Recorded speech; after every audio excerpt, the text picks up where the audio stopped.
Hello, Swamp Fox, and welcome to the September edition of the Fox Chatter.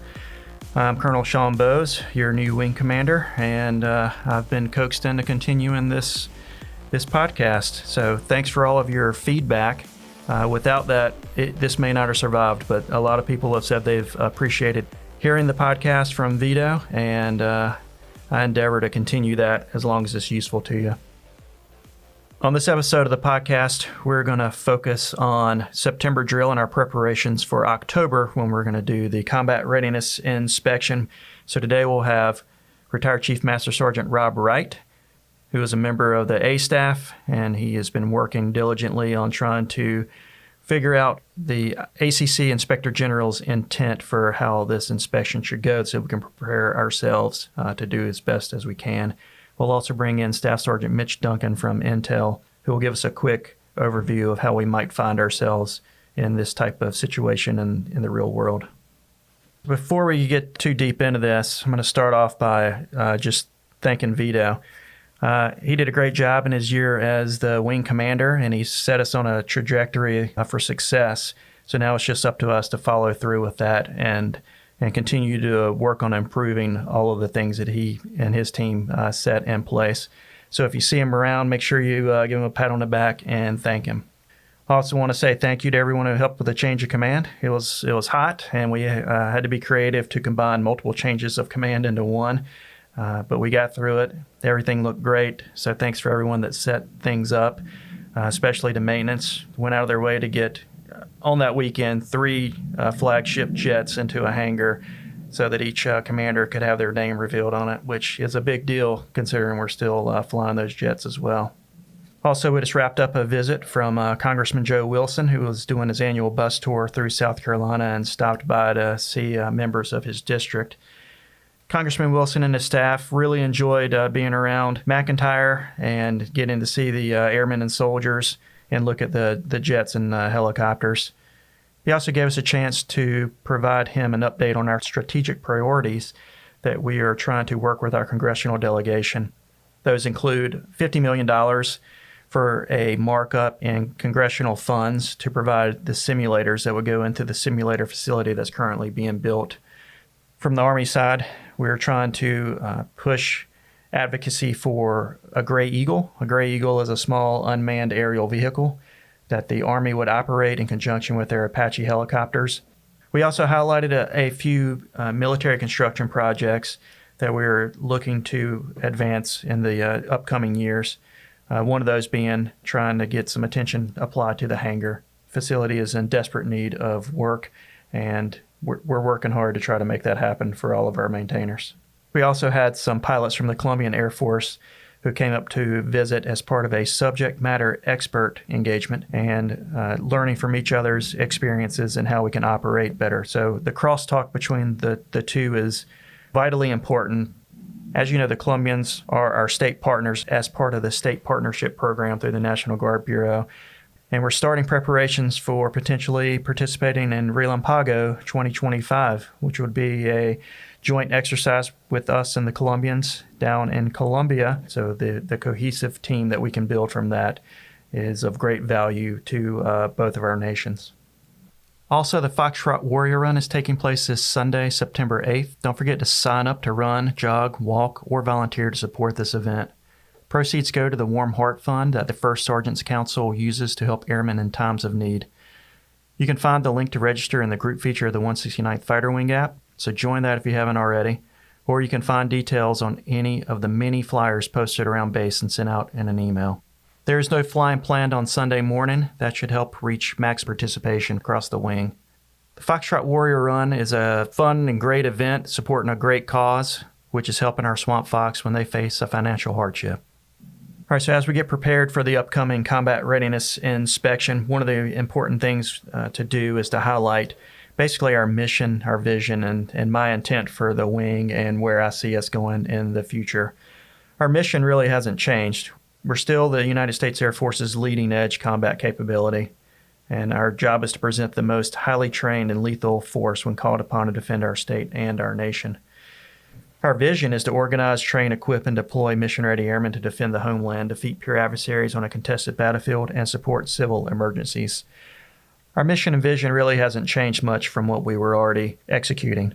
One thing to highlight, though, is the vision now focuses on defeating peer adversaries on a contested battlefield and shifting away from the Middle East conflict mentality that we've been fighting for the past decade. As we get there, my intent is fairly simple. I tried to boil it down into the ABCs.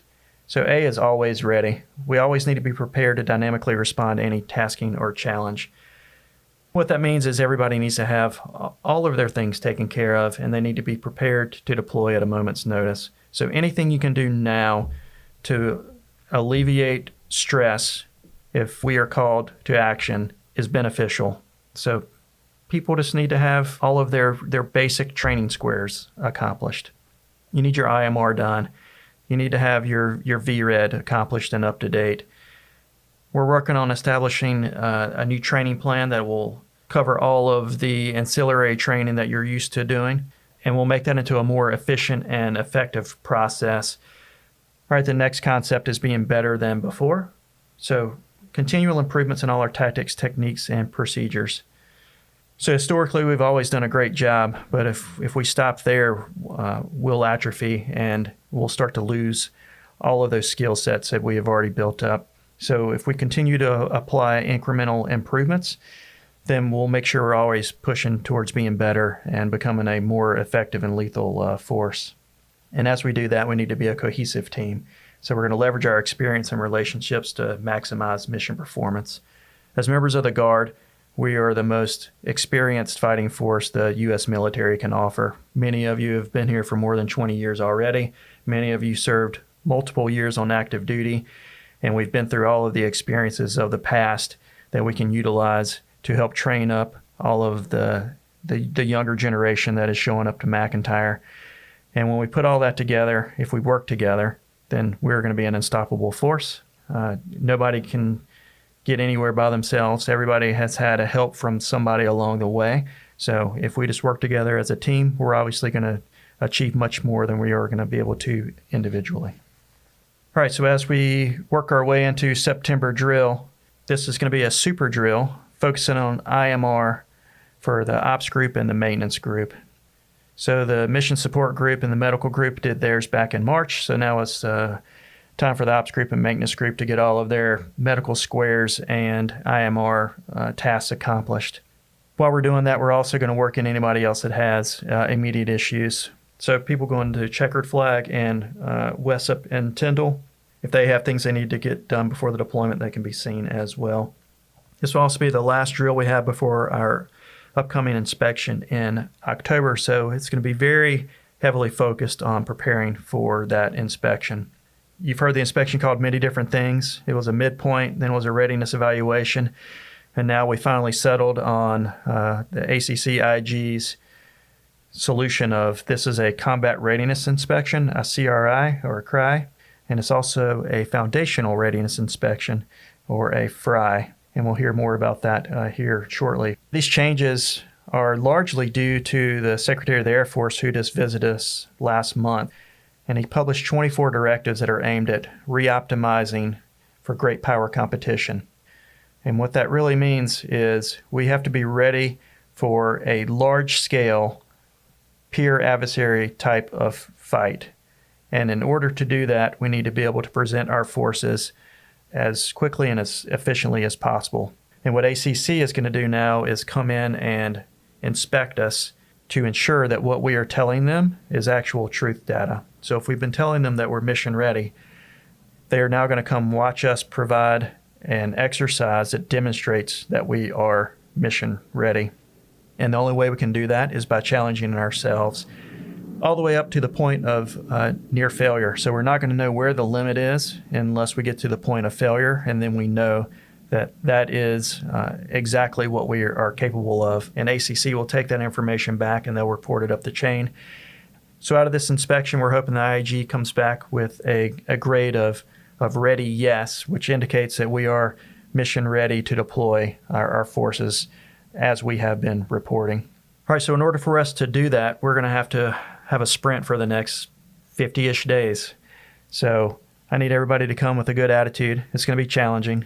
We're going to work hard, But that's the reason that we're here. It's the reason that we exist. So please show up ready to pitch into the fight. We've done a lot with mission-ready airmen and getting everybody trained up to do things that are outside of their normal day-to-day tasks and their AFSCs. So we need to use that ingenuity in this inspection as well. So if you see a problem, try to be a solution to it to help us get through that problem set. And if we make mistakes, that's not a big deal. We're just going to document them and press forward. And then we're going to make sure that we're making ourselves better for the next time. So we'll provide a debrief at the end of it, and then we'll work on how in the future we can avoid repeating the same mistakes that we've already made. So I think this inspection is going to be a challenge for us, but I think we're all going to do great. Again, we have the right people, we have the right mentality, and we've always come through and met any challenge that we've been presented with. So I think we're going to do just fine. Again, let's just keep our heads down and keep pressing towards the goal of getting through this combat readiness inspection. So to help provide some more background on what this combat readiness inspection may look like and how we're going to prepare for it, we're going to bring in retired Chief Master Sergeant Rob Wright, the Deputy Chief of Staff for the A Staff. And he's going to explain what October is going to look like for us and why there's such a new emphasis on readiness and how we can all start preparing for that drill. Thank you, Colonel Bowes, for having me here today. We've been all working really hard preparing for this exercise, and it's we're sprinting, right? We are sprinting fast, but we're going to get there from here. So for October, the Combat Readiness Inspection is kind of a new thing, but an old thing. To me, it's the old school Phase 1 operational readiness inspections. Basically, you can expect to see a large amount of people processing in October, a large amount of cargo processing, a lot of simulated aircraft movement, and then number one is aircraft generation. So this is a heavy lift on maintenance, a heavy lift on the entire wing, right? Everybody's going to have a role to play in this thing. For September, what we need our members to do is get your personal affairs in order. And what I mean by that, get your VREDs in order. If your ID card is going to expire in 3 weeks, go get a new ID card. Dog tags, wills, power of attorneys, family care plans, all that kind of stuff. If you have those things cleaned up for October, we're winning. And that's where we want to be. And for October, expect centralized parking, again, movement of cargo and personnel. Be safe. There's going to be lots of stuff going on. So we will be graded by ACC in this inspection. ACC's here to evaluate our WIT, but they will also be evaluating us as well. So your WIT, your wing inspection team, they are key players in this event. They have been attending lots of meetings and lots of preparation as well. So the Combat Readiness Inspection, we're also going to be having a Foundation Readiness Inspection simultaneously with this, but it's small. It's a fry light. So Combat Readiness Inspection is a cry, and a Foundational Readiness Inspection is a fry. So this is a small fry that we're having, and lots of laughs. But basically, both of them are going to test out our processes and make sure we can generate air power for the great power competition. All right, Rob, so this looks a little different from the previous exercises and probably what we were envisioning the exercise looking like. We thought we were just going to take our jets that were going to Tyndall, we were going to generate them, and then we were going to be out the door and we're going to get graded on that. However, ACC has focused their inspection cycle towards a great power competition mindset, and that's where they developed the Combat Readiness Inspection, the CRI, as you mentioned. So within that CRI cycle, things had to change to meet the requirements that ACC has levied on us, so it looks like we're going to be doing a little bit more than we originally anticipated. Do you have any more background on kind of how all that shook out? So from 2022, when we had our capstone event, what was expected of a midpoint past that was a midpoint used to be a paperwork shuffle, kind of the FRI related, the foundational readiness inspection kind of things, looking over our programs and processes. So we've gone from that for a midpoint to now this combat readiness inspection. And for these readiness inspections, they are wanting to look at our mission essential task out of the Defense Readiness Reporting System, which a lot of people probably don't know about these things, but you should ask your supervisor or come see me and we can sit down and talk about it. But your mission essential task are what's driving this inspection. These are things that they're inspectable items. We're basically proving to you, Colonel Bowes, and to the ACCIG that we can generate air power and people and go to the fight ready. And that's the most important thing, is being ready for these great power competitions. We have made full circle, right? When I joined the Air Force, we were preparing for the Soviet Union. Now we were preparing for any competitor who is peer or near peer. So to wrap this thing up, in closure, so September drill, come prepared to get your affairs in order. Get up to date on whatever training and medical outstanding items you may have. If you've got a PHAQ due, get that done now. Don't wait till October. If you need to update your recall roster, get that done now. The whole ad hoc thing, expect for that to happen in October sometime. Family care plans, get that done. All right, Rob, so it sounds like October drill is going to be a pretty busy drill with this inspection. So we're doing a 4-day super drill. That's going to be Tuesday, Wednesday, Thursday, and Friday, which is fairly non-standard. So we appreciate everybody flexing their schedules to make that happen. But we're at the mercy of the IG team schedule and also us getting out of town for West Up and Checkered Flag. So with those 4 days, you can probably expect pretty full work days. We're going to show up, hit the ground running, and expect your full day to be comprised of accomplishing tasks that are exercise related. So processing equipment, processing people, defending the base, because we'll be contested as well. So you can expect all kinds of injects to occur to try to make that process more difficult. And we're going to have to dynamically think of how we're going to work our way through it and still be able to generate air power. Anything else you'd like to add? No, just everything you said, sir. Just, come prepared September to start knocking out some of your deployable items, some of your items that you should keep up to date on a regular basis, family care plans, ID cards, things of that nature. And then we'll have a great preparation event in September and then a great inspection in October. Rob, thanks for coming by and helping us demystify how this process is going to work for the Combat Readiness Inspection and the Foundational Readiness Inspection at October drill. All right, so now we got Staff Sgt. Mitch Dunkin from Intel. He's going to provide us a basic road to war that conceptually is just going to give us a notional way that we could find ourselves in a conflict with a near peer. Thank you for having me. So yeah, talking about a notional road to war, kind of how a near peer conflict can play out. Last 20, 25 years have been more of a coin fighting force. So just trying to look at the differences maybe that you'll see. So one of the big ones is going to be your near peer adversaries are going to take measures to minimize warnings. So we saw this with Russia and Ukraine when that started in 2022. If you remember, President Biden on the news during the day making press conferences about these large exercises that Russia was hardening the border with Ukraine.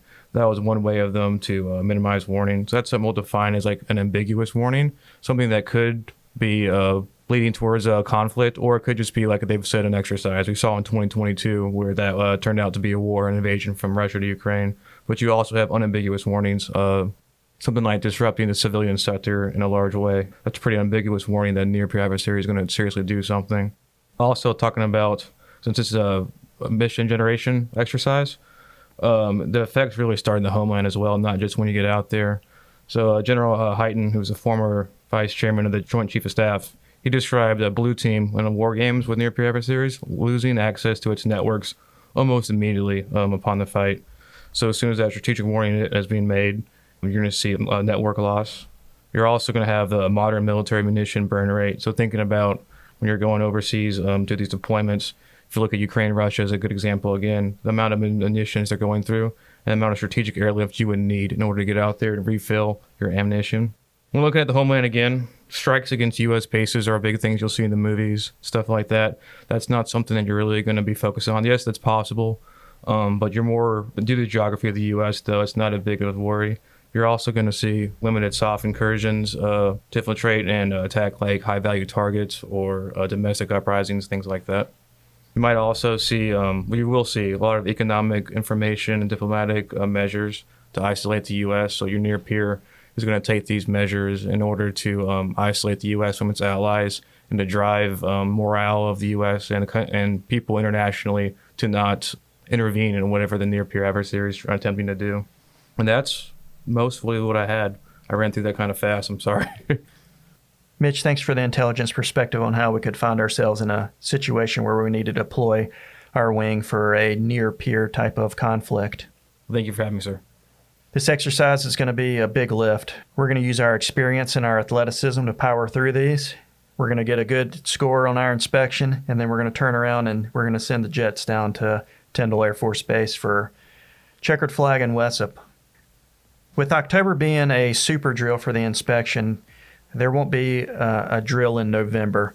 So just the October 15th through the 18th, and then the next time we meet again is going to be in December, and then it's going to be time for Winterfest and Christmas parties and getting ready for the new year. So let's get through this sprint, and then we'll take some time over the holidays to recharge, enjoy time with your families, take a break, and then we'll come back from that and we'll get spun up for Operation Noble Eagle.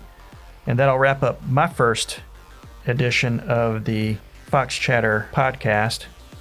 Please let me know if you have any comments, questions, or any feedback, and we'll incorporate that into the future. Looking forward to seeing you all at September Drill.